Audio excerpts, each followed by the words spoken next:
नमस्कार मित्रों, आज की इस वीडियो में हम सुनेंगे गुरुवार व्रत की कथा। देवगुरु बृहस्पति को समर्पित ये व्रत बुद्धि और शिक्षक का कारक है। देवगुरु बृहस्पति, गुरुवार का जो व्रत होता है वो बृहस्पति देव की पूजा का विशेष विधान बताया गया। उससे धन, विद्या, मान सम्मान, प्रतिष्ठा आदि सभी मनोवांछित फल की प्राप्ति होती है जो भी जातक होता है। साथ ही साथ अगर कुंडली में गुरु कमजोर होते हैं तो भी इस व्रत का श्रवण जरूर करना चाहिए। इस व्रत के कथा का श्रवण मात्र से गुरु जो होते हैं कुंडली में वो बहुत ही स्ट्रांग हो जाते हैं। तो जब आप गुरुवार का व्रत कर रहे हो तो इस कथा का श्रवण अवश्य करें। और इस कथा का श्रवण करने का नियम ये है कि आप सुबह के समय कथा का श्रवण कर सकते हैं। हाथ में अपने राइट हैंड में आप पीला पुष्प ले लीजिए, या अगर पीला पुष्प नहीं है तो चावल को आप हल्दी से रंग लीजिए और उसको भी आप यूज कर सकते हैं। और कुछ दक्षिणा 1 रुपए 5 रुपए आप अपने हाथ में जरूर रखें और उसके बाद कथा सुनेंगे। तो कथा के अनुसार प्राचीन काल की बात है, किसी बड़े राज्य में एक बड़े प्रतापी दानी राजा राज करते थे। वह हर गुरुवार व्रत रखकर दीन दुखियों की सहायता करते थे और पुण्य प्राप्त करते थे। परंतु ये बात उनकी रानी को बिल्कुल अच्छी नहीं लगती थी। वह न तो व्रत करती थी और न ही दाने पुण्य करती थी और न ही इन चीजों में विश्वास रखती थी। इतना ही नहीं, वह राजा को भी ऐसा करने से मना करती थी। एक समय की बात है, राजा शिकार खेलने के लिए वन में गए। घर पर रानी और दासी थी। उसी समय देवगुरु बृहस्पति साधु का रूप धारण करके राजा के दरवाजे पर भिक्षा मांगने के लिए आ गए। साधु ने जब रानी से भिक्षा मांगी तो वो कहने लगे, हे साधु महाराज, मैं इस दान पुण्य से तंग आ गई हूँ। आप कोई ऐसा उपाय बताइए जिससे कि सारा धन नष्ट हो जाए और मैं आराम से रह सकूं। इतना सुनकर देवगुरु बृहस्पति ने कहा कि देवी, तुम बहुत ही विचित्र हो। संतान और धन से कोई दुखी नहीं होता है, और अगर अधिक धन है तो इसे शुभ कार्यों में लगाओ। कुंवारी लड़कियों का विवाह कराओ, विद्यालय, बाग बगीचों का निर्माण कराओ, जिससे तुम अपने दोनों लोगों को सुधार सको।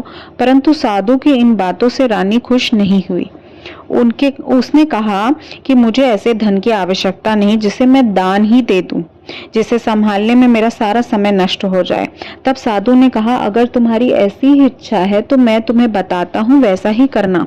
गुरुवार के दिन घर को गोबर से लीपना, अपने बालों को मिट्टी से धोना, राजा को हजामत बहाने से कहना कि मांस मदिरा का प्रयोग करे, कपड़े को धोबी के यहाँ धुलवाने दे देना। इस प्रकार 7 बृहस्पतिवार करने से तुम्हारा सारा धन जो है वो नष्ट हो जाएगा।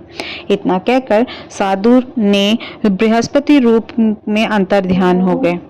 साधु के अनुसार कहीं बातों को पूरा करते हुए रानी ने केवल 3 बृहस्पतिवार ही बीते थे और सारी संपत्ति नष्ट हो गई। भोजन के लिए राजा का परिवार तरसने लगा। तब एक दिन राजा ने रानी से बोला कि रानी, तुम यहीं रहो, मैं दूसरे देश जाता हूँ, क्योंकि यहाँ पर सभी लोग मुझे जानते हैं, इसलिए छोटा कार्य यहाँ पर मुझे कोई नहीं दे पाएगा। ऐसा कहकर राजा दूसरे देश चला गया। वह जंगल में लकड़ी काटकर लाता और शहर में बेचता था। इस प्रकार से जीवन व्यतीत करने लगा। इधर राजा के परदेश जाते ही रानी और दासी दुखी रहने लगी।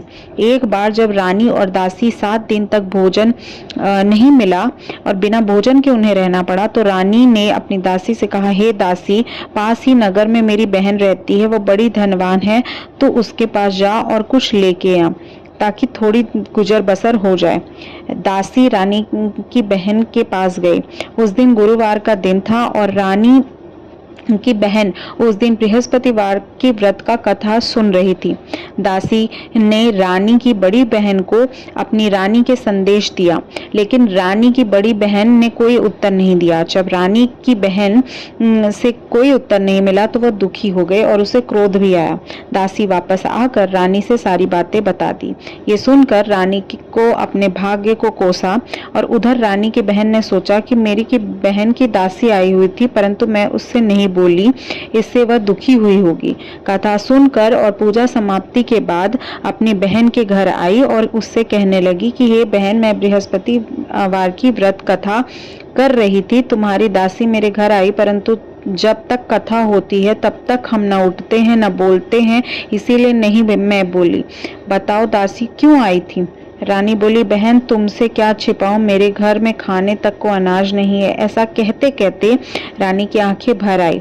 उसने दासी समेत पिछले 7 दिनों से भूखे रहने की पूरी बात अपनी बहन को बता दी।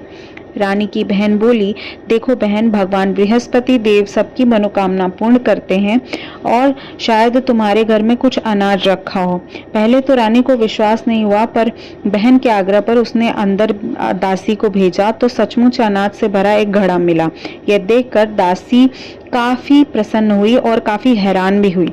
दासी रानी से कहने लगी कि हे रानी, हाँ, जब हमको भोजन नहीं मिलता था तब हम व्रत करते थे, इसीलिए न इससे व्रत कथा की विधि पूछ लीजिए ताकि हम भी व्रत कर सकें।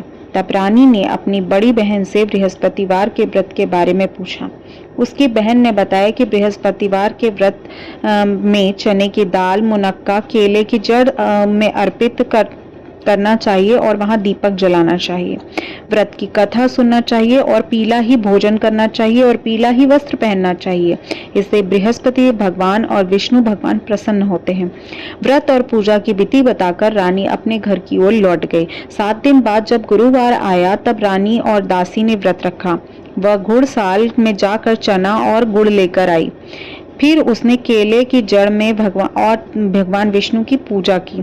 अब पीला भोजन चिंता को लेकर वह दुखी हुई, क्योंकि उन्होंने व्रत रखा था, इसलिए बृहस्पति देव उनसे प्रसन्न थे। एक साधारण व्यक्ति के रूप धारण करके 2 थालों में पीला भोजन दासी को दे गए। भोजन पाकर दासी बहुत ही प्रसन्न हुई और फिर रानी के साथ मिलकर भोजन ग्रहण किया। उसके बाद वह सभी गुरुवार को व्रत और पूजा करने लगी। बृहस्पति देव की कृपा से उनके पास धन संपत्ति पुनः वापस आ गई, परंतु रानी फिर से पहले की तरह आलस्य करने लगी। तब दासी बोली, देखो रानी, तुम पहले की तरह फिर आलस्य करने लगी हो। तुम्हें धन रखने में कष्ट होता था, इसी कारण सभी धन नष्ट हो गया था, और अब जब बृहस्पति देव की कृपा से धन मिला है तो आलस्य मत करो, तुम्हें आलस्य नहीं करना चाहिए। रानी को समझाते हुए दासी कहती है कि बड़ी मुसीबतों के बाद हमने धन पाया, इसलिए दान पुण्य करना चाहिए, भूखों को भोजन कराना चाहिए, धन को शुभ कार्यों में खर्चा करना चाहिए, इसलिए तुम्हारे कुल का यश भी बढ़ेगा और स्वर्ग की प्राप्ति होगी, पितृ प्रसन्न होंगे। दासी की बात मानकर रानी अपना धन शुभ कार्यों में खर्च करने लगी। इससे पूरे नगर का यश बढ़ने लगा। बृहस्पति व्रत की कथा के बाद श्रद्धा से आरती करनी चाहिए और इसके बाद प्रसाद भी बांटना चाहिए और उसे ग्रहण करना चाहिए। जो आपने राइट हैंड में फूल लिया था और जो या चावल लिया होगा या जो धनराशि ली होगी, धनराशि को आप मंदिर में दान कर दीजिएगा, और साथ ही साथ जो पुष्प होगा आप उसको अपने घर के गमले में या चावल को घर के गमले में डाल सकते हैं। बृहस्पति महाराज आप सभी की मनोकामना पूरा करें, आपकी सभी मनोकामना पूर्ण हो। ऐसी मनोकामना के साथ मिलती हूँ नेक्स्ट वीडियो में। तब तक के लिए राधे राधे।